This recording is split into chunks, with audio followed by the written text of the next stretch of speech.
সুদানের সেনাবাহিনীর বিমান হামলায় শতাধিক বেসামরিক মানুষ নিহত হয়েছে। মঙ্গলবার দেশটির পশ্চিমাঞ্চলীয় দারফুর অঞ্চলের একটি মার্কেটে এই হামলা চালানো হয় বলে জানিয়েছে দেশটির যুদ্ধ পর্যবেক্ষণকারী সংস্থা দি ইমার্জেন্সি লয়ার্স। এছাড়া শতাধিক মানুষ আহত হয়েছে বলেও জানায় সংস্থাটি।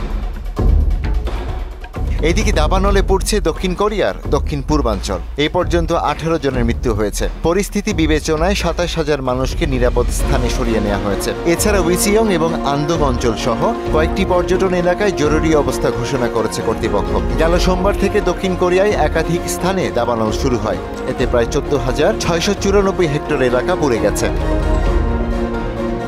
অন্যদিকে মঙ্গলবার সপ্তমবারের মতো বেলারুশের প্রেসিডেন্ট হিসেবে শপথ নিলেন আলেকজান্ডার লুকাশেঙ্কো। এর আগে চলতি বছরের জানুয়ারিতে প্রায় 87% ভোট পেয়ে প্রেসিডেন্ট নির্বাচিত হন রুশ ঘনিষ্ঠ এ নেতা।